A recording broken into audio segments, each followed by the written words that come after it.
kalimah ija'alu akhir salatikum ni maknanya irsyad. Afdalnya macam tu. Sebab Allah tu witir, tunggal, suka kepada ketunggalan.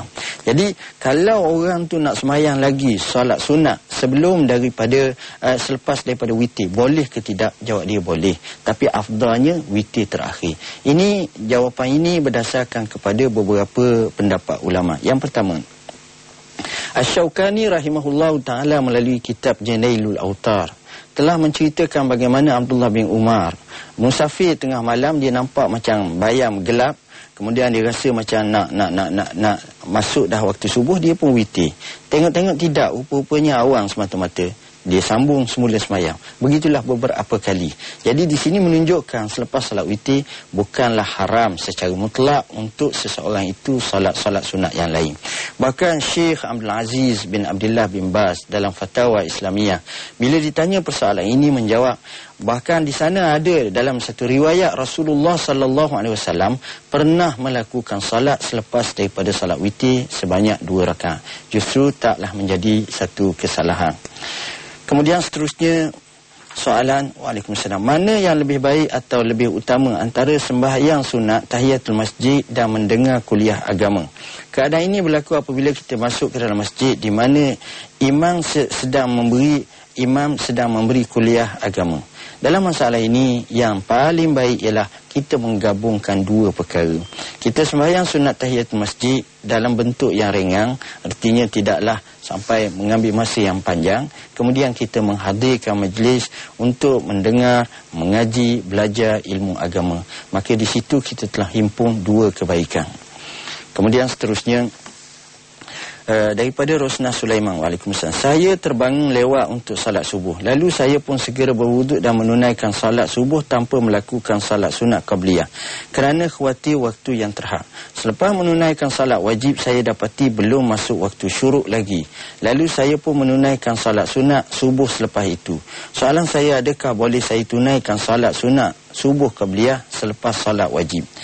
Asalnya tak boleh. Sebab mengikut dalam riwayat ataupun pendapat ulama menyatakan salat selepas subuh tidak dibenarkan, sebagaimana salat selepas asar tidak dibenarkan. Tetapi kata ulama, walaupun begitu, sebagaimana yang dinaskan oleh ulama, qada yang sunat hukumnya sunat.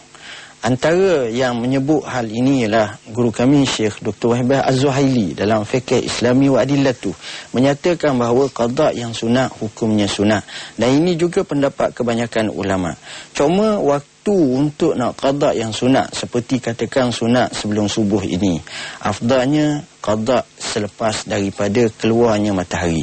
Maknanya sebelum kita salat duha itu kalau kita nak buat. Kalau kita tak buat tak apa. Tapi afdal kita menjaga sunat salat sebelum subuh berdasarkan kepada riwayat yang banyak. Saya menghimpunkan lebih daripada 10 riwayat, bahkan lebih lagi. Bagaimana hadis Aisyah menunjuk tidak ada sesuatu pun atas Nabi sallallahu alaihi wasallam yang asyaddu ta'ahudan, yang dia sungguh-sungguh dok jaga daripada salat 2 rakaat fajar itu. Baik. Kemudian dikatakan lagi soalan seterusnya, salat isyraq. Saya difahamkan bahawa salat sunat isyraq adalah sama dengan salat duha. Cuma ia dilakukan pada awal waktu duha. Macam mana masalah ini? Benarkah iaitu selepas syuruk? Benarkah fahaman ini? Sebenarnya masalah ini saya sebut adalah khilaf ulama. Saya lebih cenderung macam puan sebut, iaitu salat isyraq sama seperti salat duha. Jadi bagi saya, siapa yang hendak melakukan salat isyraq, dia boleh melakukan. Dan bagi siapa yang merasa bahawa memadai dengan salat duha, maka ia boleh melakukan salat duha, kerana nas hadis sallallahu alaihi wasallam berhubung dengan salat duha cukup banyak yang menunjukkan ke arah sunatnya kita melakukan salat sunat duha. Tuan-tuan dan puan-puan yang dirahmati Allah, sidang penonton, persoalan berhubung dengan masalah salat sunat ini. Kalau kita tengok dalam Islam, salat sunat ini kadang-kadang Allah Subhanahu wa taala ataupun Nabi sallallahu alaihi wasallam benar-benar menyuruh kita melakukannya. Menggalakkan sangat suruh kita lakukannya. Antaranya seperti salat malam yang disebut sebagai qiyamul lail atau tahajud. Nabi SAW disuruh oleh Allah. Ayat yang kita bacakan tadi, beberapa ayat. Ya ayyuhal muddassir kum fa'anzir. Ayat faiza faraghta fansab. Dan ayat-ayat yang lain seperti ya ayyuhal muzammil qumil laila illa qalila. Jelas menunjukkan betapa kita disuruh melakukan salat qiyamul lail. Jadi salat malam, salat qiyamul lail ni afdal. Kenapa? Kerana pada waktu itu orang-orang yang baik dia menghampiri Allah Subhanahu wa taala. Dia bangun di waktu malam, dia bersalat, dia berqiyam, maka dengan sebab itu dia akan mendapat kekuatan dan kelebihan di sisi Allah. Insya-Allah kita akan kembali.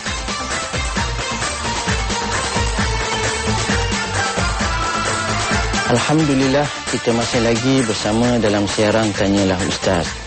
Tuan-tuan dan puan-puan sidang penonton yang dirahmati Allah, berhubung dengan masalah tentang salat qiyamul lail sebagaimana yang kita sebut tadi, mempunyai banyak kelebihan dan arahan daripada Allah dan Rasulnya sallallahu alaihi wasallam supaya kita lakukannya. Dan Allah menceritakan sifat orang-orang yang saleh. Antaranya kanu qalilan minal laili ma yahja'un wabil asharihum yastaghfirun. Mereka itu pada waktu malam sedikit sahaja tidur, dan apabila waktu fajar hampir menyingsing, mereka mengangkat menadah tangan dan beristighfar kepada Allah Subhanahu wa taala. Allah Subhanahu wa taala juga menyebut wa minal laili fatahajjad bihi nafilatan lak asa an yab'atsaka rabbuka maqaman mahmuda. Daripada sebahagian malam hendaklah kamu bangun untuk bertahajud sebagai nilai tambah kepada kamu. Mudah-mudahan Allah Tuhan kamu akan bangkitkan kamu pada hari kiamat kelak pada kedudukan yang terpuji. Begitu juga Nabi SAW menyebut dalam bab qiyamul lail ini. Antaranya Nabi menggesa para sahabat supaya berqiyamul lail. Alaikum biqiyamil lail fa innahu da'bus salihin qablakum. Hendaklah kamu berqiyamul lail kerana ia menjadi perjalanan orang saleh sebelum daripada kamu. Pernah satu ketika Sayyidina Abdullah ibn Umar radhiyallahu anhuma, dia masih kecil pada masa itu, dia bermimpi tentang akhirat. Lalu dia bertanya kepada saudara perempuannya yang menjadi isteri Rasulullah SAW, Hafsah. Lalu Hafsah menyampaikan berita ini kepada Nabi SAW. Maka Nabi menjawab, memberi satu motivasi kepadanya dengan menyatakan, ni'mal abdu Abdullah law kana yusalli bil-lail. Sebaik-baik hamba Abdullah, yakni Abdullah bin Umar, kalau dia solat di tengah malam. InsyaAllah kita jawab pemanggil. Assalamualaikum. Waalaikumsalam. Ustaz, saya Jamil. Ya. Saya ada kemungkinan nak tanya tentang kelebihan dan fadilat sembahyang sunat tasbih. Ya. Dan satu lagi, apakah kelebihan dia, fadilatnya? Dan satu lagi, sembahyang sunat-sunat ni, apakah surah Al-Kafirun tu yang saja yang boleh kita baca? Bolehkah kita baca surah lain? Assalamualaikum. Waalaikumsalam. Dalam masalah ini, soalan yang pertama ialah tentang salat sunat tasbih. Kelebihan salat sunat tasbih. Salat sunat tasbih sebagaimana yang saya sebut tadi, yang saya sebut semalam, dari segi isunya ini ulama telah khilaf kekuatan dalilnya. Ada yang mengiyakan, ada yang tidak mengiyakannya. Dan saya menukilkan apa yang dinyatakan oleh almarhum Sayyid Sabit dalam kitabnya Fiqh Sunnah, menyebut pendapat Syekh Abdul Haq Al-Muhaddis yang mentahqiqkan bahawa boleh melakukan salat sunat tasbih, tak menjadi kesalahan. Apabila kita tengok maksud salat sunat tasbih itu, maka kita akan faham dia mempunyai kelebihan. Khususnya kelebihan tasbih kepada Allah Subhanahu wa taala. Dalam riwayat yang sahih Bukhari menyatakan, satu hadis Rasulullah sallallahu alaihi wasallam menyatakan, kalimatani habibatani ilar rahmani saqilatani fil mizani khafifatani alal lisani subhanallah walhamdulillah atau kama qala. Dua kalimah yang disukai oleh Tuhan yang Rahman, berat pada timbangan akhirat kelak, ringan pada hujung lidah nak sebut, iaitu subhanallah dan alhamdulillah. Jadi salat tasbih yang ada kalimah subhanallah ataupun tasbih kepada Allah banyak, sudah tentu mempunyai kelebihan yang besar di sisi Allah. Ada pun riwayat yang menyatakan bahawa salat sunat tasbih ini afdal kerana salat sunat tasbih ini sebagaimana hadis Sayyidina Abdullah bin Abbas radhiyallahu anhuma, yang hadis Abbas, Nabi kata, "Ya Abbas, aku nak tunjuk kepada kamu tentang salat sunat tasbih, nak ajar kepada kamu yang menghapuskan dosa." Hadis ini memang saya sebut tadi telah menjadi khilaf di kalangan ulama. Dari segi nak buat pun boleh, tak buat pun tak apa kalau nak buat, tapi kalau melazimi alangkah baiknya, sama ada setahun ataupun sebulan atau mengikut kemampuan seseorang untuk melakukannya. Ini berhubung dengan salat sunat tasbih. Tuan-tuan dan puan-puan yang dirahmati Allah, berkenaan dengan masalah kita kata salat sunat salat apa yang saya bincang tadi, salat sunat malam. Salat sunat malam ni tuan-tuan, kalau kita tengok Allah Subhanahu Wa Taala bagi banyak kelebihan. Apa kelebihan salat sunat malam? Salat sunat malam antara kelebihan yang ketara, kalau kita tengok, orang yang salat sunat malam ini dia dapat menjaga daripada segala maksiat. Biasanya orang yang salat sunat malam dia jarang buat maksiat. Orang sunat malam dia dapat pahala yang besar dan ketenangan yang abadi. InsyaAllah kita jawab satu pemanggil. Assalamualaikum. Assalamualaikum. Waalaikumsalam. Saya Puan Nizam daripada Pulau Pinang. Ya. Saya nak tanya tentang solat taubat, Ustaz. Ya. Ya, nak pasal apa? Saya nak tanya waktu mana yang patut kita buat solat taubat tu, dan berapa banyakkah yang patut kita buat dalam satu hari? Salat sunat taubat ni yang pertama, oleh kerana solat ini kita ada matlamat untuk taubat, maka hajat tu ke depan. Pada masa itu, apabila kita lakukan solat sunat taubat, jangan lakukan pada waktu yang diharamkan. Berapa kali yang kita nak buat itu, yang ini kita sebenarnya lakukan solat-solat lain pun termasuk dalam bagaimana kita kembali kepada Allah dan kita minta keampunan kepada Allah. Bagi saya tentang solat sunat taubat kita boleh lakukan, tapi tak semestinya solat itu yang paling banyak dan muakkad untuk kita lakukan sebanyak mungkin. Mungkin sekali sehari ke, ataupun 2-3 hari sekali ke, apa itu boleh kita lakukan. Cuma kalau kita baca tentang solat sunat, alangkah baiknya kita memastikan kita boleh solat sunat rawatib, kita boleh solat sunat duha, kita boleh solat sunat witir, kita boleh qiyamul lail, tahajud. Kita boleh buat yang ni banyak-banyak. Qiyamul lail boleh banyak, tak jadi masalah. Solat witir boleh banyak sampai ke 11 rakaat, tak jadi masalah. Solat duha boleh sampai 8 ataupun 12 rakaat, tak jadi masalah. Jadi yang lain pun boleh banyak. Dengan sebab itu kita membanyakkan yang ini jauh lebih baik daripada yang lain lagi. Berhubung dengan masalah tentang salat qiyamul lail ini tuan-tuan, kalau kita tengok salat qiyamul lail, apa kelebihan salat qiyamul lail, kita telah sebut tentang kelebihannya. Cuma persoalannya kadang-kadang kita ada semangat nak qiyamul lail, tapi timbul masalah kita tak mampu nak qiyamul lail. Kita dengar kelebihan-kelebihan banyak, kita tak boleh nak buat. Kenapa kita tak boleh nak buat qiyamul lail? Dalam masalah ini Syekh pengarang kitab Mukhtasar Minhaj Al-Qasidin, iaitu Ibn Qudamah Al-Maqdisi rahimahullah ta'ala, menyebut ada sebab-sebab secara zahir yang menyebabkan seorang tak boleh bangun, payah nak bangun bangkit qiyamul lail. Sebab yang zahir ialah antaranya penat yang keterlaluan pada siang hari. Bila penat sangat susah nak bangun tuan-tuan. Sebab yang zahir juga ialah kerana orang tu tidur lewat malam, jadi tidur lewat dah hari malam, payah nak bangun. Sebab yang zahir juga antaranya seseorang tu makan banyak. Kaedah kata bila makan banyak kena minum banyak. Bila minum banyak dia akan jadi tidur pun banyak. Jadi ini antara sebab-sebab yang zahir yang menyebabkan seorang payah nak bangun waktu malam. Ada pemanggil. Assalamualaikum. Halo. Ya. Halo, Assalamualaikum, Ustaz. Assalam. Saya nak tanya, saya ni belajar melalui buku pasal sembahyang solat sunat lah. Ya. Saya baca buku tu, yang saya tengok solat yang mengiringi solat sunat yang mengiringi solat fardu tu ada 10. Tapi ada salah seorang ustaz kat TV, dia ada cakap 17.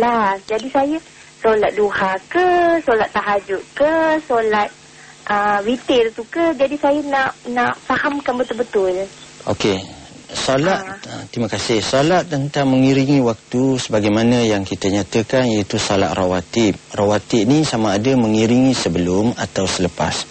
Dalam masalah tentang salat sunat rawatib ini ada dua jenis. Satu sangat muakkad, yang kedua tidak muakkad.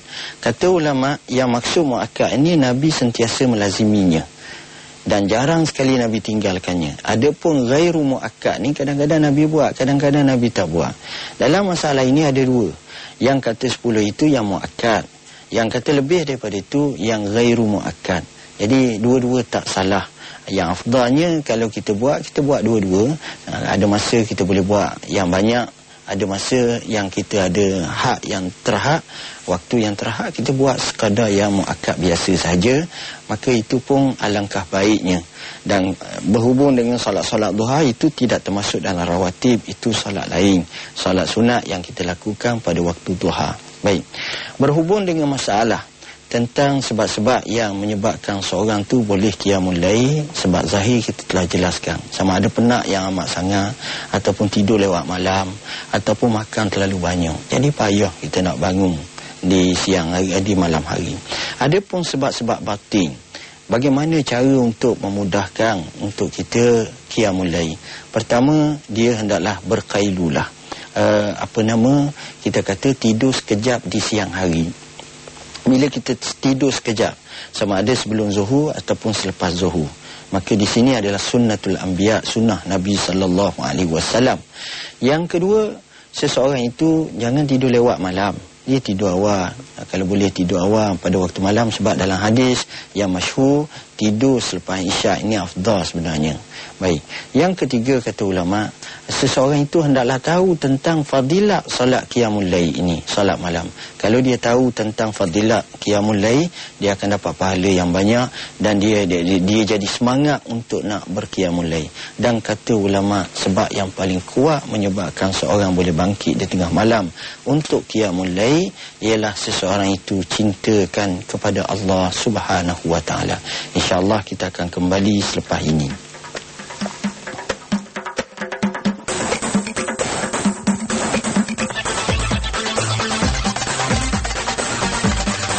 Alhamdulillah, kita masih lagi bersama dalam ruangan Tanyalah Ustaz.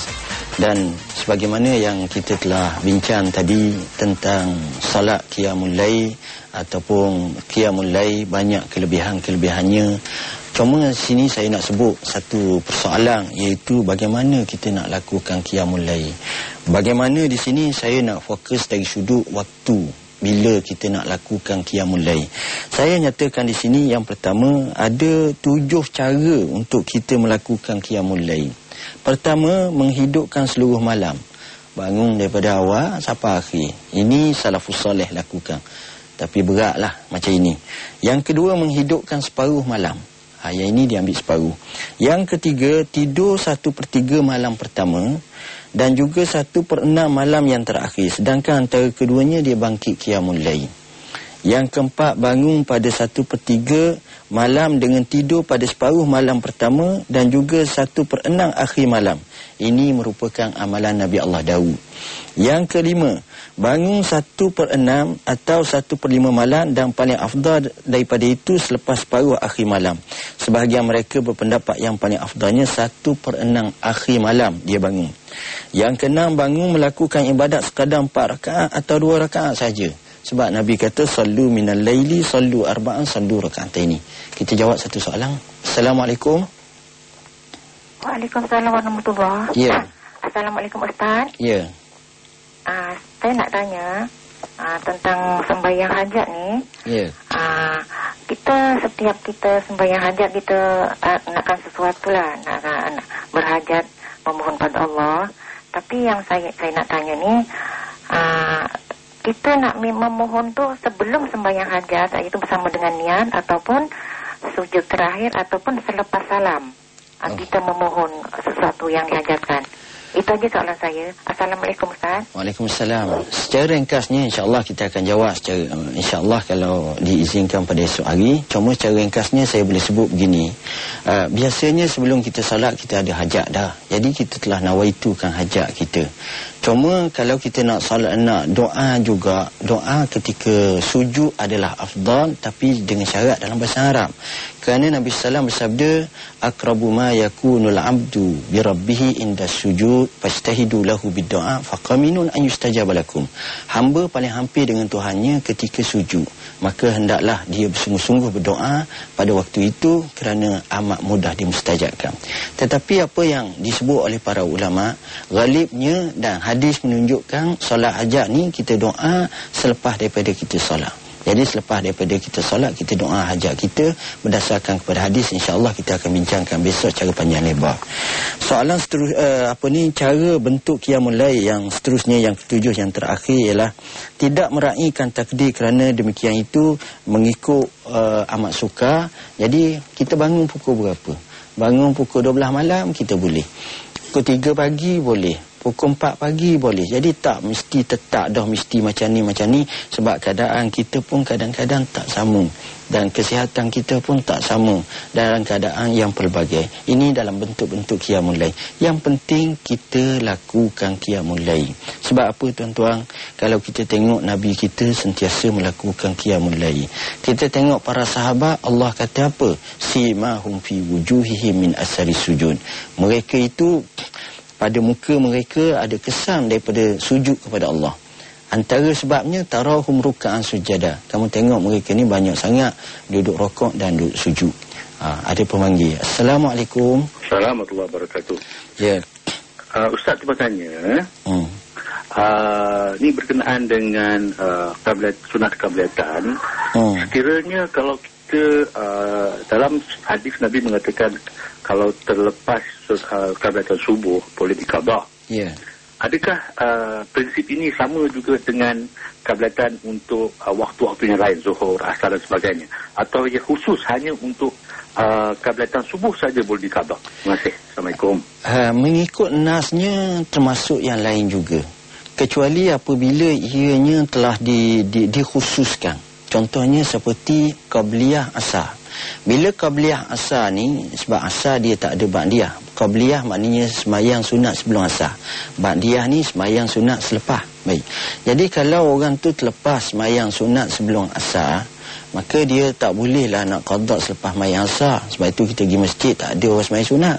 Baik. Jadi kita pun kata Nabi ada buat. Nabi ada buat berdasarkan kepada sebuah hadis, betul. Tapi kata sahabat bila tanya kat Nabi, dia kata aku bukan macam kamu. Ini adalah termasuk dalam khususiyat. Bila kaedah khususiyat, maka dia tidak boleh menjadi ikutan kepada umat dia. Artinya umat hanya buat berdasarkan arahan dan suruhan Nabi sallallahu alaihi wasallam. Dan kalau nak qada juga, dia kena selepas daripada waktu asar lah. Artinya selepas mayang maghrib ke apa ke, maka itu yang boleh buat. Tapi kalau yang lain, memang ulama menyebut salat sunat qabliyah boleh diqada. Baik. Seterusnya, kalau kita tengok tentang berhubung dengan masalah qiyamul lail tadi, kita akan dapati mereka para sahabat melakukan kuat qiyamul lail. Begitu juga orang-orang saleh di zaman dahulu. Kita tengok ulama-ulama di zaman dahulu, kita baca sejarah Umar ibn Abdul Aziz, kita baca sejarah Imam Syafi'i rahimahullah, baca sejarah Imam Abu Hanifah, dan ramai di kalangan tokoh-tokoh ni dia berqiyamul lail. Bahkan ini sepanjang zaman. Kita tengok tok-tok guru kita tengok ustaz-ustaz kita tengok ulama-ulama kita, mereka itu menekuni, termasuk Imam Bilal, dan mereka ini adalah golongan salihin. Jadi untuk kita menempatkan diri kita macam mereka, maka kita kena ikut mereka, contoh mereka. Kata pepatah Arab, fatashabbahu illam takunu mislahum innat tashabbuha bil kirami falahu. Kamu hendaklah ikut mereka sekalipun kamu tidak setara dengan mereka. Kerana mengikut orang-orang yang berkemenangan, maka yang mulia pasti mendapat kemenangan di sisi Allah Ta'ala. Jadi tuan-tuan dan puan-puan sidang penonton yang dirahmati Allah, kesimpulan yang dapat kita rungkaikan pada hari ini, kita simpulkan pada hari ini ialah, pertama, kalau kita tengok, kita hendaklah melakukan salat banyak-banyak, walaupun ianya berstatus salat sunat, kerana afdalnya cukup banyak, sama ada salat rawatib, salat duha, salat qiyamul lail dan sebagainya. Yang kedua, apabila kita melakukan salat, kita hendaklah melakukan dengan sepenuh hati supaya kita mendapat kelebihan di sisi Allah. Kerana ruh salat itu, kata ulama, adalah khusyuk kepada Allah Subhanahu wa taala. Dan kita minta kepada Allah Subhanahu wa taala supaya Allah menjadikan kita orang yang salat dalam keadaan salat orang-orang yang benar-benar khusyuk kepada Allah. Jadi akhir kata, marilah sama-sama kita berdoa kepada Allah, merafakkan tangan kita kepada Allah untuk berdoa kepadanya. Mudah-mudahan Allah bagi kepada kita kebaikan dunia dan akhirat. Al-Fatihah. A'udzubillahi minasyaitonirrajim. Bismillahirrahmanirrahim. Alhamdulillahirabbil alamin, arrahmanirrahim, maliki yaumiddin. Iyyaka na'budu wa iyyaka nasta'in. Ihdinas siratal mustaqim, siratal ladzina an'amta 'alaihim ghairil maghdubi 'alaihim waladdallin. Amin. Bismillahirrahmanirrahim. Alhamdulillahirabbil alamin, wassalatu wassalamu ala asyrafil anbiya'i wal mursalin wa ala alihi wa sahbihi ajmain. Allahumma faqihna fid din wa 'allimna ta'wil. Ya Allah, ya Tuhan kami, faqihlah kami dalam agama kami. Ya Allah, ya Tuhan kami, berilah kepada kami kebijaksanaan dalam pengajaran dalam ilmu tafsir dan ilmu Al-Quran, ilmu berkenaan dengan Islam. Allahumma rabbana atina fid dunya hasanah wa fil akhirati hasanatan wa qina azabannar. Ya Allah, ya Tuhan kami, kurniakanlah kepada kami kebaikan di dunia. Ya Allah, berilah kepada kami kebaikan di akhirat. Ya Allah, selamatlah kami daripada api neraka kamu. Wa sallallahu ala sayyidina Muhammadin wa ala alihi wasallam. Walhamdulillahirabbil alamin. Wassalamualaikum warahmatullahi wabarakatuh.